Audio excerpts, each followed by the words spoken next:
지적 장애인과 어린아이의 구원?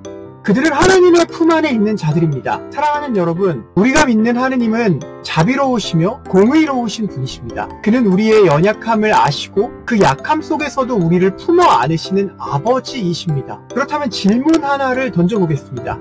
죄가 무엇인지도 모르고 구원이 무엇인지도 이해하지 못하는 어린아이들은 어떻게 구원을 받을 수 있을까요? 또는 지적 장애로 인해 교리나 회개, 복음의 핵심 개념조차 알지 못하는 이들은 하나님 앞에서 어떤 존재입니까?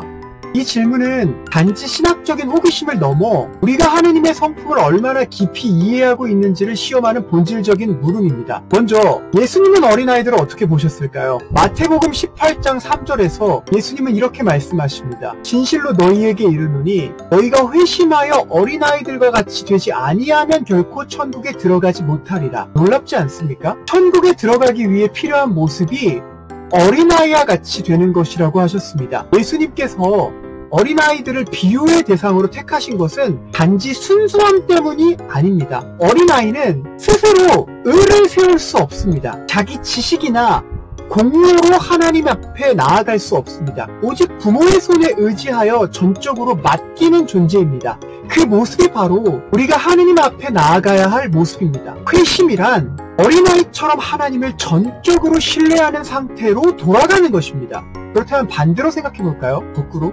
어린아이는 이미 그 상태로 존재하고 있습니다. 회심의 본을 삼을 정도로 예수님께서 인정하신 존재라면 그 어린 생명은 하나님의 은혜 안에 있는 자임이 분명하지 않겠습니까? 이해하지 못함은 구원의 장애물이 아닙니다.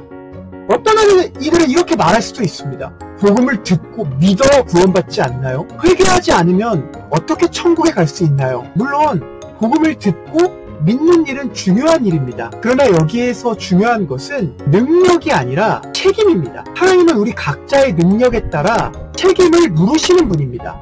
누가복음 12장 48절에서 예수님은 이렇게 말씀하셨습니다. 많이 받은 자에게는 많이 요구할 것이요 많이 맡은 자에게는 많이 달라 할 것이니라.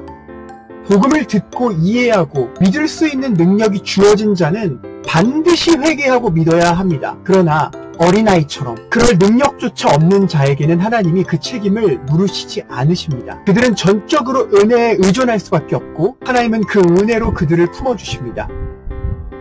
지적 장애를 가진 이들의 구원도 같은 은혜 안에 있겠죠. 어린아이만이 아닙니다. 지적 장애로 인해 복음의 내용을 전혀 이해할 수 없는 이들, 그들 또한 죄와 구원, 속죄의 개념조차 알 수 없는 경우가 많습니다. 죄와 은혜의 지배를 그들이 어떻게 알겠어요? 하지만 중요한 것은 하나님은 그들의 이해력으로 그들을 판단하지 않으신다는 점입니다. 사람은 외모를 보지만 여호와는 중심을 보시나니 사무엘상 16장 7절 말씀. 아멘. 이 말씀은 지적 능력이 아니라 하나님 앞에 놓인 그 존재 자체로 그 존재 자체가 상태가 아니라 그 존재 자체가 하나님의 판단 기준임을 보여줍니다. 이사야서 40장 11절 말씀은 이렇게 말합니다. 그는 목자같이 양떼를 먹이시며 어린 양을 그 팔로 모아 품에 안으시며 하나님은 그 팔로 어린 양을 안으시는 분이십니다. 말도 하지 못하고 스스로 설 수도 없는 어린 양도 그분의 품 안에 안기며 보호받습니다. 그렇다면 복음을 이해하지 못하는 이들, 지적 장애를 가진 이들 역시 하나님이 결코 버리지 않으실 것입니다.